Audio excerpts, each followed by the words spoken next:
Vídeo teste 1. Boa noite, participantes do 4º Congresso Internacional em Políticas, Prática e Gestão da Educação. Congresso e o 2º Congresso Híbrido Conectando Teoria e Prática. Sou Valdeci dos Santos, sou professora aposentada da Universidade do Estado da Bahia. No momento, saúdo e parabenizo a equipe, a comissão organizadora do evento, através do Grupo Internacional de Pesquisa em Políticas, Práticas e Gestão da Educação e o Grupo Vozes da Pedagogia. Esse convite chega para a minha participação através da amiga e irmã, a doutora Vera Lúcia Chalegre de Freitas, pessoa que eu tive a honra de conhecer no período do doutorado na Universidade Federal do Rio Grande do Norte, durante a década, basicamente, 2004 a 2008. O período 2004-2008. No período também, a nossa companheira da Universidade Federal de Rondônia, a doutora Gilvete de Lima Gabriel, também cursava o doutorado, e nos trânsitos de bibliotecas, de corredores, fomos construindo uma percepção do que tinha em comum com os nossos trabalhos. Então, sou grata a todos. A proposta da mesa, com o título, eu vou olhar aqui, Narrativas de Formação no Campo da Pesquisa Autobiográfica, Contribuições para Identidades, Subjetividades e Práticas Transformadoras da Educação. Qual a minha contribuição para esse evento? Eu estou trazendo não as definições teóricas, claro que a gente em algum momento vai falar sobre, mas a minha jornada de indivíduo que um dia desejou estar na educação e constituiu-se como um indivíduo que se aposentou na condição de professora universitária no período de 2018. Para trazer esse meu percurso, eu tenho 64 anos, em breve, mas no momento 63, essa é a jornada. Então, eu dividi a minha faixa etária para a gente perceber como eu fui evoluindo em termos de percepções teóricas. Bom, a primeira década, de 1962 a 1971, a minha chegada à escola. E é na minha chegada à escola que eu tenho uma grande surpresa de que a escola é um lugar bom. E aí começa toda essa jornada do período das transformações, das percepções desse singular espaço formal, chamado também estrutura da educação. Nesse período, o que é que eu trago nas minhas escritas, nas minhas percepções? Essa chegada da escola, o que eu escutava antes sobre a escola e o universo do conhecimento para uma criança que o que escutava eram as histórias que o pai contava aos filhos à noite. Então, acessar livros, perceber que tinha as letras, que poderia se fazer discussões outras, foi assim um mundo muito mágico. E para mim, uma das experiências que me marcou muito foi a ida à Biblioteca Municipal de Feira de Santana, no setor de Braille. Ali eu tive a percepção de que existe pessoas cegas e que existe pessoas que têm uma forma especial de ler. Então, o livro de Braille para mim foi algo encantador, encantador. E é nesse momento que eu começo a trabalhar mais adiante nos meus conceitos, o conceito de desejo, que você vai encontrar no meu primeiro livro. Memórias de uma professora bióloga, Desejos, Olhares e Espelhos. Bom, a segunda década, de 1972 a 1981. E aí eu sou apresentada ao universo do mundo do trabalho. Naquele momento, no período, eu acesso o mundo laboral em 1980, porque em 1979 eu concluí o segundo grau, a nomenclatura da época. E o segundo grau eu concluí no curso de auxiliar de enfermagem. O curso de auxiliar de enfermagem me deu o know-how de estar na área de saúde, porém a realidade social me implicou com a demanda de precisar ter um emprego. Eu sou de uma família que eu sou a primogênita e meus pais tiveram 10 filhos, 5 homens e 5 mulheres. Como primeira filha, competia também a mim acessar a escola, acessar não só a escola, mas esse mundo laboral para auxiliar nas demandas econômicas da família.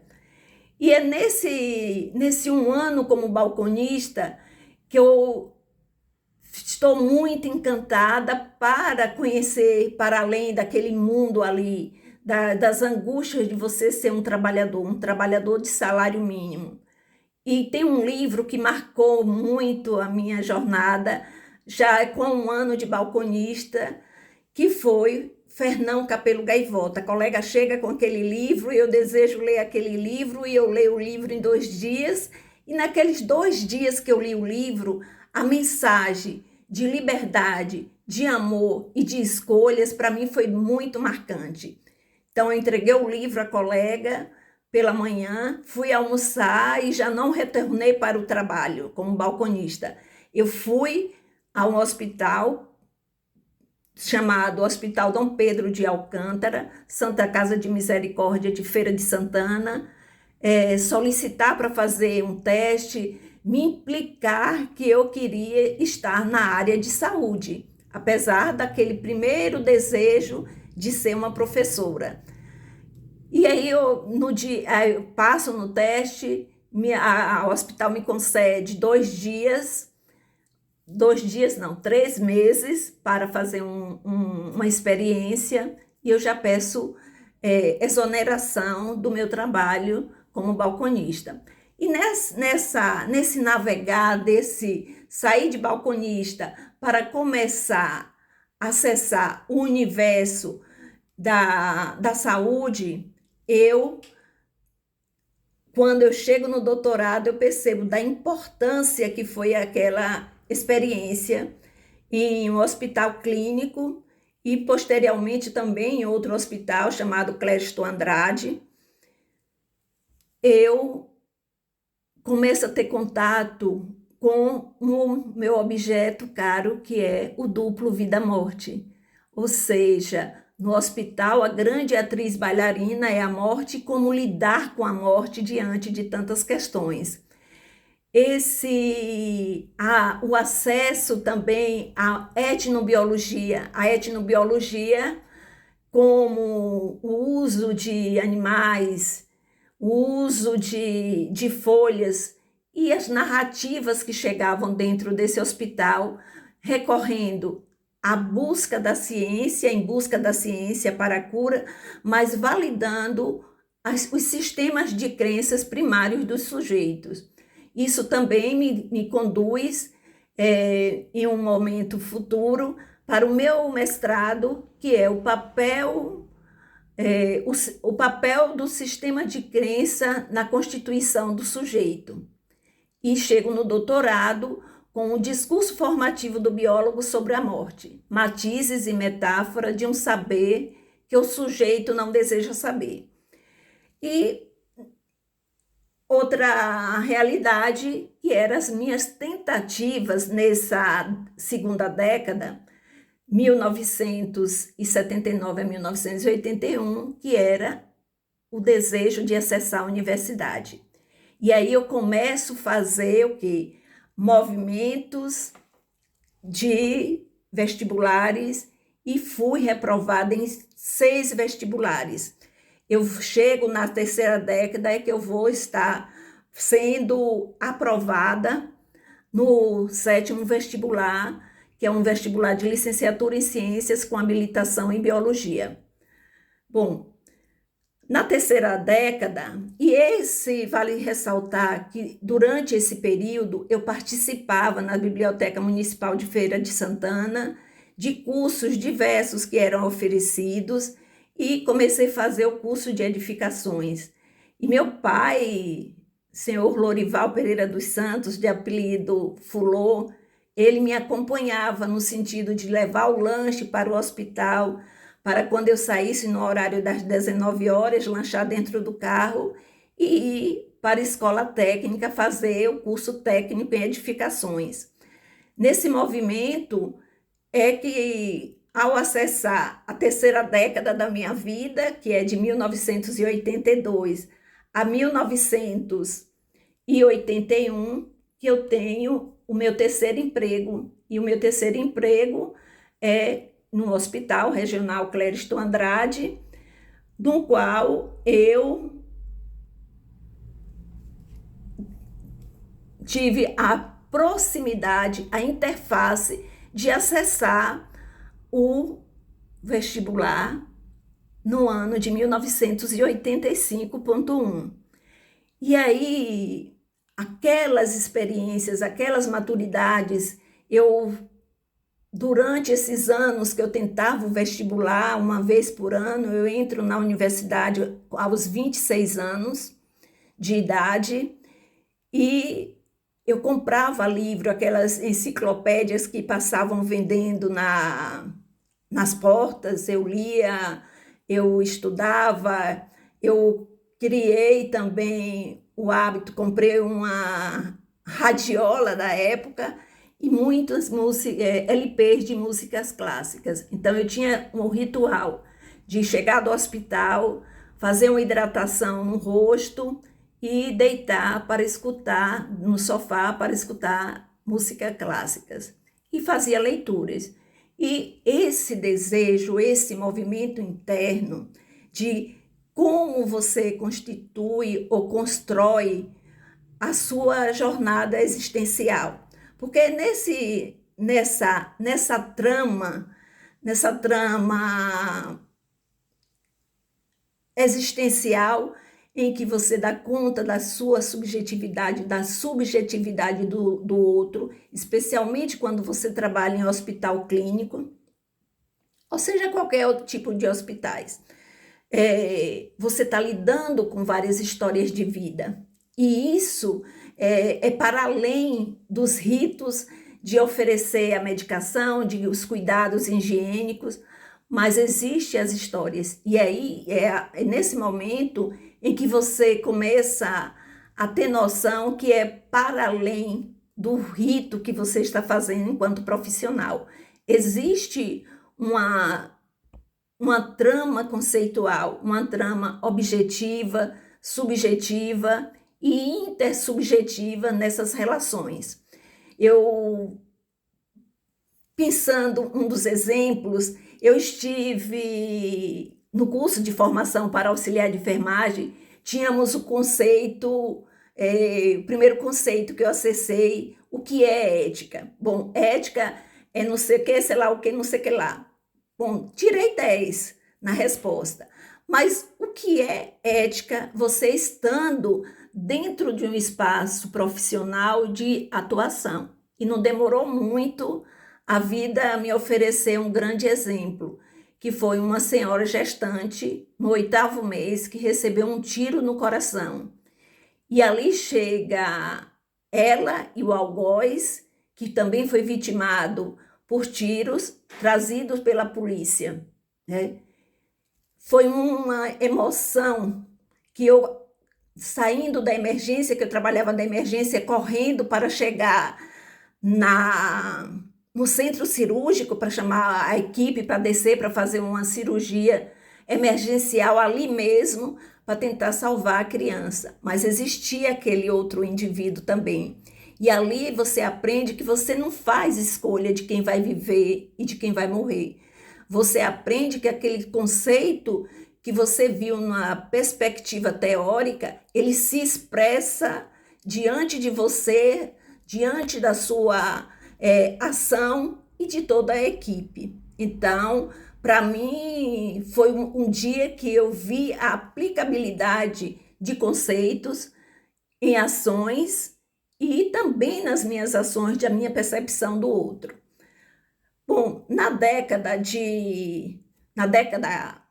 quarta década, que é a década que eu começo a ter acesso, ainda na terceira década, ao entrar na universidade, para surpresa de uma menina que fez 7 vestibulares. Essa menina não tinha as dificuldades cognitivas que até então se apresentava para chegar à universidade através do vestibular. Eu começo a trabalhar em iniciação científica. Vale salientar que as primeiras bolsas de iniciação científica foi da professora Maria Leda Ribeiro de Barros, a qual eu considero minha mãe científica, e enquanto bolsista de iniciação científica da Universidade Estadual de Feira de Santana, eu e Eutides Pires fomos as primeiras bolsistas de iniciação.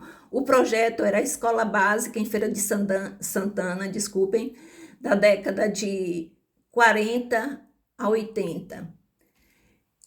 E é nesse navegar de estar cursando a licenciatura e de estar acessando questões da educação. E a professora Maria Leda Ribeiro de Barros, ela tinha uma metodologia incrível, que era a gente lia os livros, fazíamos fichamento e tínhamos discussões e tínhamos escritas. Então, isso, para mim, foi uma trama epistêmica fecunda em possibilidades.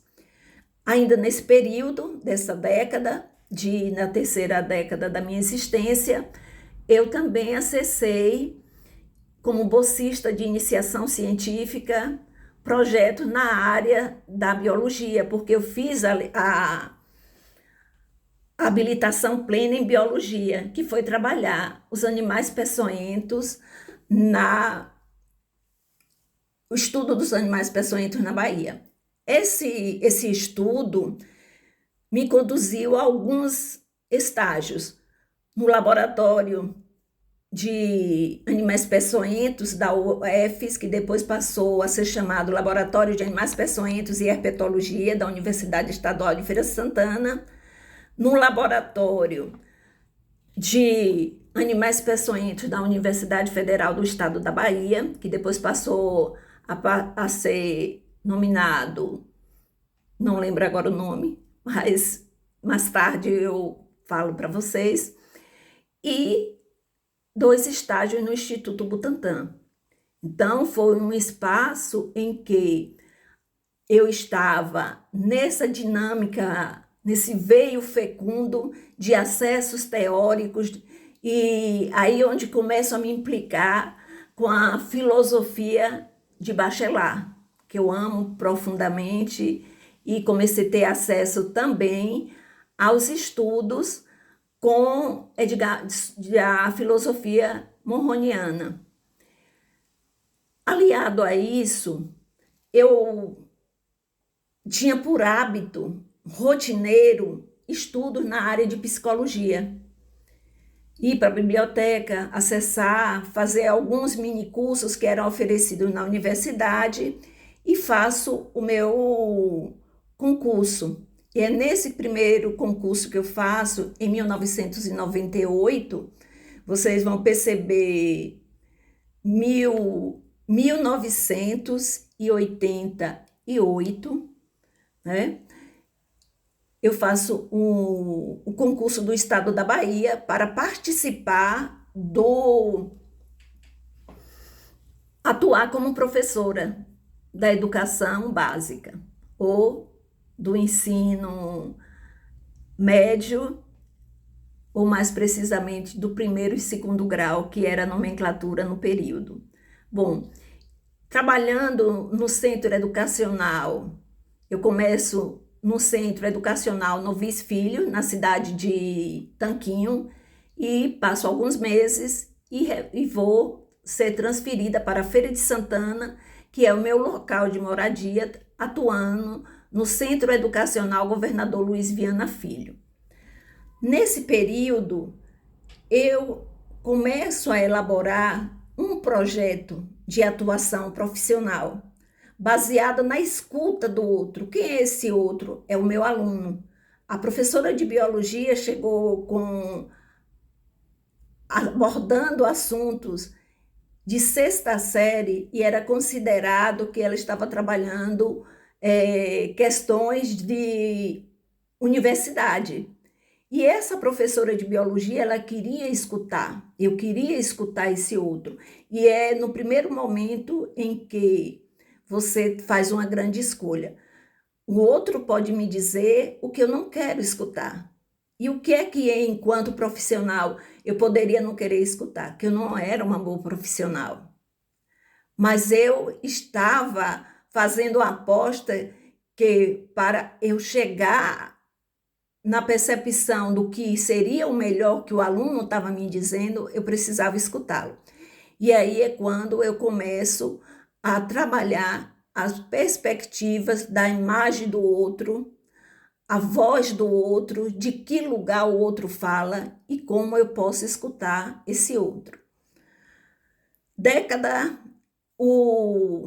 Nós temos um tempo curto, eu estou avançando, peço desculpas às companheiras, sei que o tempo é realmente curto, mas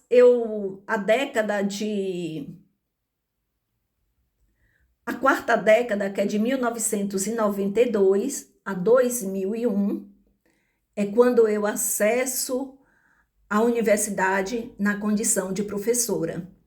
E professora de metodologia do ensino de biologia na Universidade do Estado da Bahia, na condição de professora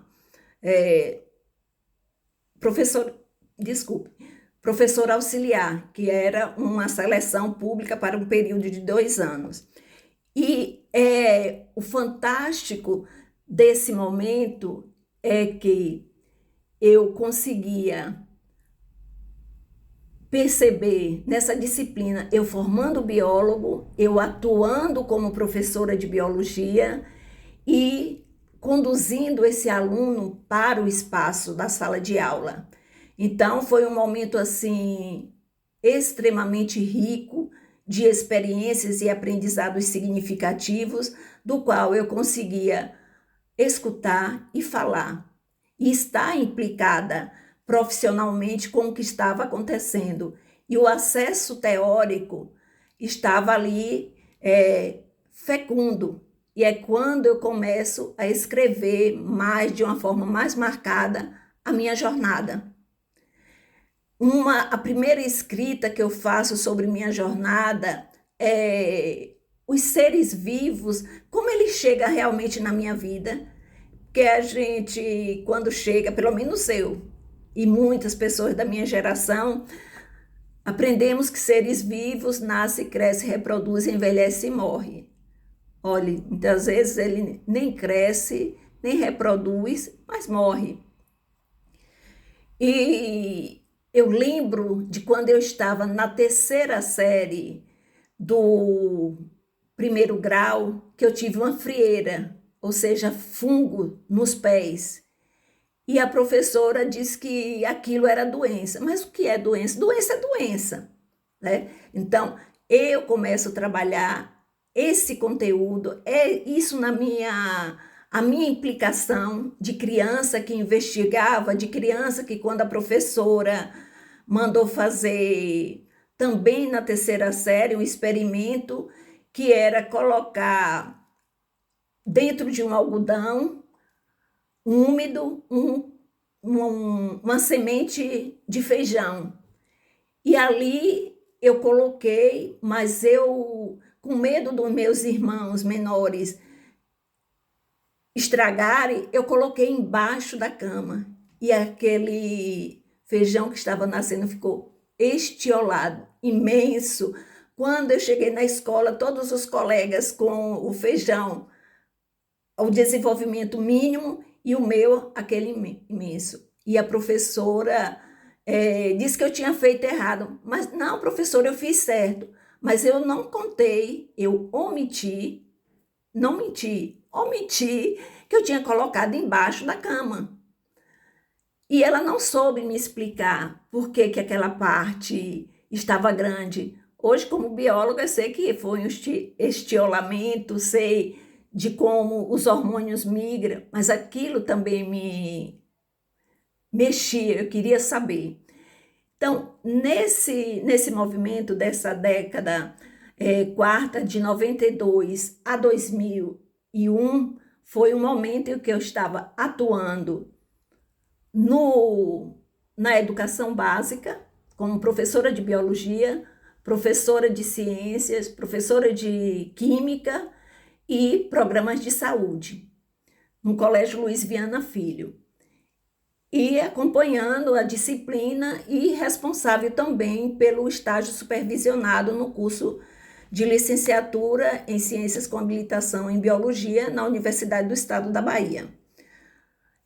Esse quarto momento, eu me impliquei em fazer o quê? Especializações. E a primeira especialização que eu fiz, já que eu trabalhei com animais peçonhentos, foi uma seleção para uma especialização no Instituto Butantan.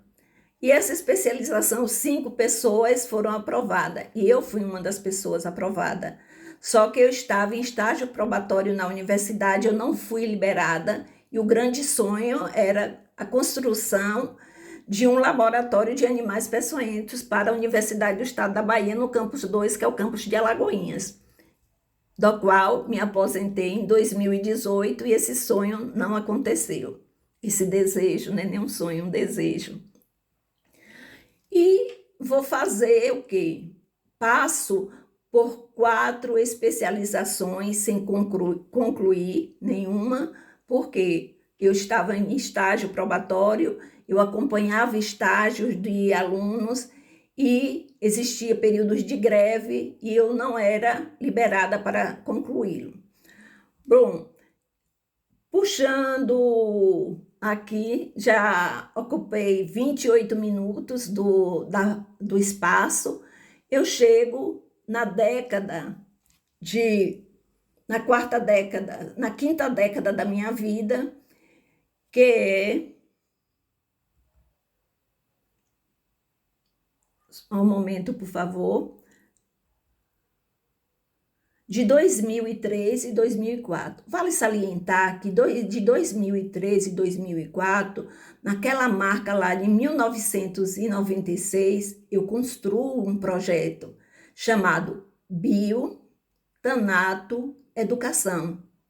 Ou seja, eu, uma bióloga que atuei na educação, ou que atuava na educação, tive uma formação para a educação, uma bióloga voltada para o ensino, mas eu tinha uma experiência cara, que é o lidar com a morte, em especial num espaço chamado hospital.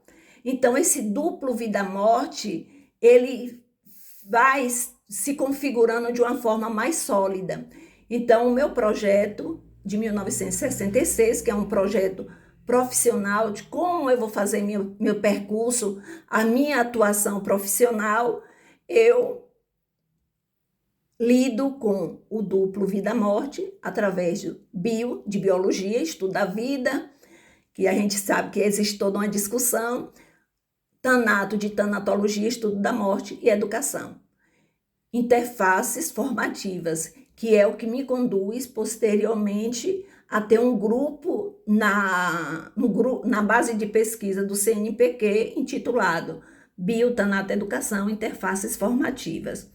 Nesse projeto, nesse macro projeto, eu fui agregando ao longo da trajetória profissional 11 projetos ou subprojetos. A construção de um periódico, né, científico chamado Revista Metáfora Educacional.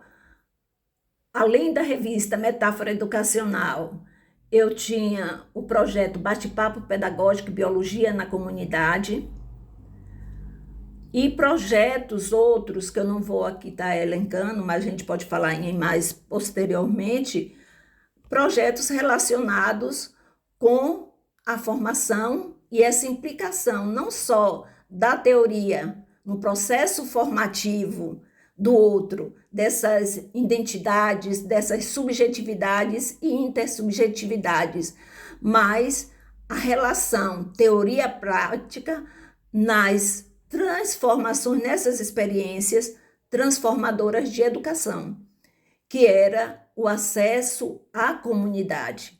Como biólogo, além daquele estágio que você acessa o espaço formal da educação nas salas de aulas, mas os trabalhos desenvolvidos na comunidade. E num período de 2000, na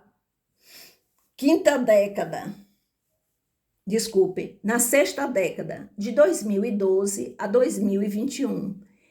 E é nesse espaço em que eu navego em uma dimensão subjetiva de uma ordem ou de uma outra ordem.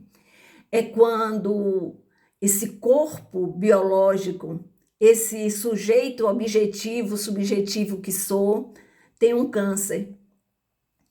E é um momento em que, na minha jornada existencial, as dinâmicas dos desejos, as dinâmicas do que eu desejava, do que eu queria, para minha jornada lá naquele primeiro dia que eu acessei a escola, com todas as minhas dificuldades, eu chego em um espaço em que eu posso falar mais pontualmente sobre o meu grande desejo, que era escrever um livro.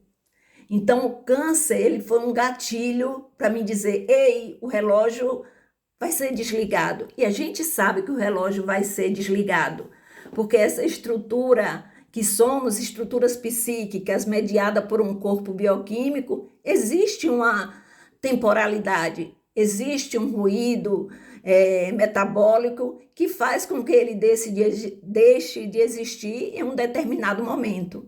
Então, o câncer ele veio com essa grande mensagem. Ei, o relógio vai ser desligado, e aí? E o livro? Bom, aí é quando eu, em pouco tempo, poucos meses, o que eu vinha gestando em um determinado momento faz com que eu produza o primeiro livro, chamado Memórias de uma Professora Bióloga, Desejos, Olhares e Espelho. E é nesse movimento que eu instauro um novo projeto, ou agrego um projeto chamado Filhos Epistêmicos.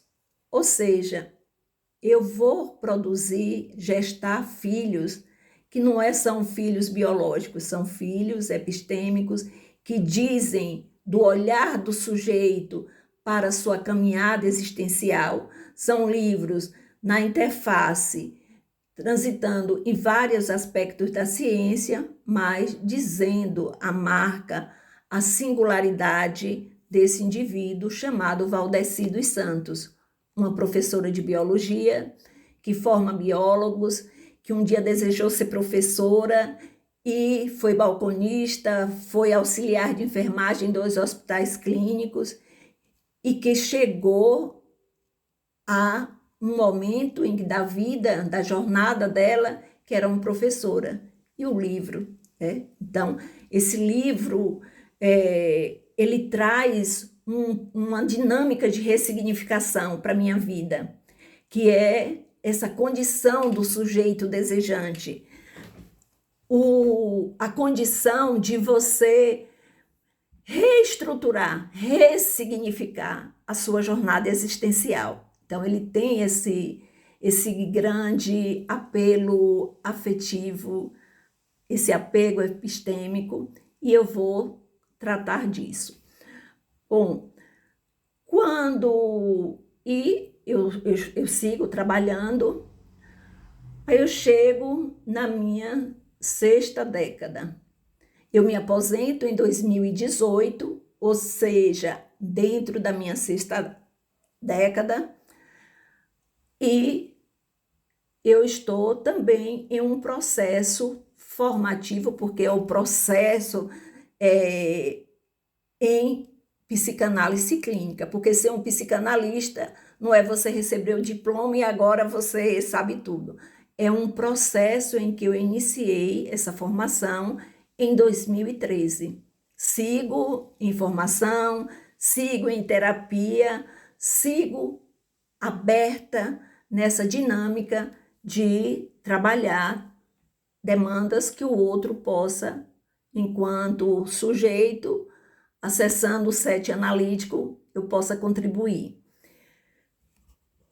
E mais precisamente, quando eu me aposento em 2018, eu ressignifico o meu projeto de vida, eu vou morar em Portugal, aí eu retorno para visitar a família, acontece a pandemia, eu ressignifico o projeto de vida e aí eu dou um nome para esse projeto em período de pandemia, Flores da Pandemia. Flores na pandemia.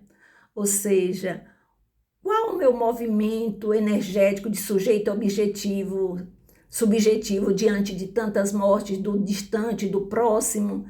Como eu faço para lidar com as dinâmicas de luto? E esse projeto chega a um determinado momento, até antes da pandemia ser decretada como extinta, sim, uma dinâmica de alerta, eu trabalho com... Ele é renomeado para poemas de ressignificação. E nesses poemas de ressignificação significa que eu tenho uma consciência do que é que nós produzimos, memórias. O que deixamos quando deixamos de existir fisicamente. Não estou aqui apertando nenhuma perspectiva de religião, mas quando deixamos de existir, levamos memórias e deixamos memórias. E é nessa perspectiva em que o existir é o quê? Um movimento de construção, desconstrução e reconstrução de uma jornada, de uma identidade formativa do sujeito. O sujeito eu, o sujeito você, o sujeito nós. Bom, e aí, nas dinâmicas, a vida apresenta uma série de coisas. Em 2000, e já na minha 7ª década, que é de 2022 a 2031, que espero ter várias outras décadas até chegar a 120 anos, eu fui convidada em março pela poeta Solange Durães, da Academia de Letras e Artes de Feira de Santana, para estar me aproximando do grupo, do qual eu fui aceita, fiz a tramitação do que é necessário dentro daquela dinâmica para o tornar-se imortal. E o tornar-se imortal, para mim, tem sido um novo momento da vida, que é de dizer do percurso do sujeito, da caminhada do sujeito e dessas memórias do que você leva e do que você deixa.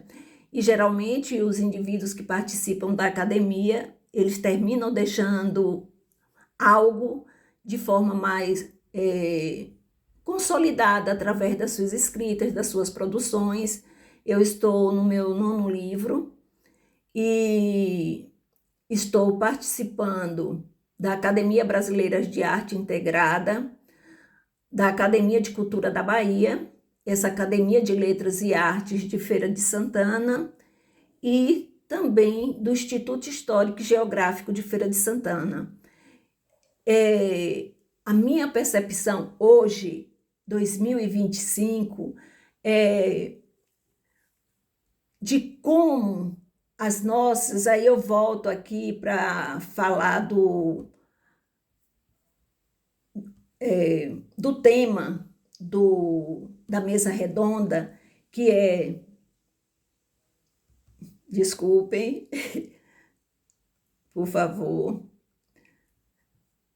Bom, o tema é narrativas de formação no campo da pesquisa autobiográfica, contribuições para identidades, subjetividades e prática transformadoras da educação.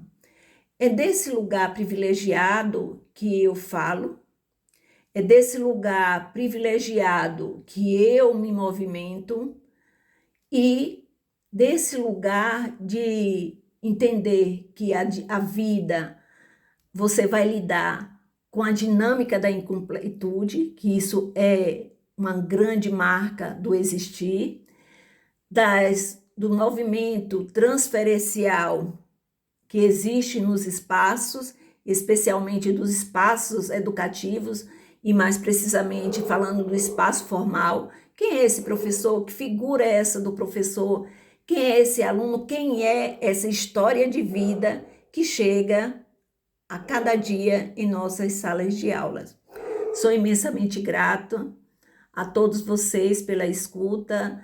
Mais uma vez, professora, doutora Vera Chalegre de Freitas, minha amiga, irmã, gratidão pelo convite, gratidão à amada companheira Gilvete pela disponibilidade de estarmos juntos nesse momento.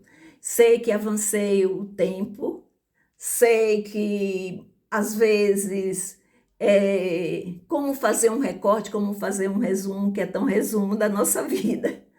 Gratidão, gente.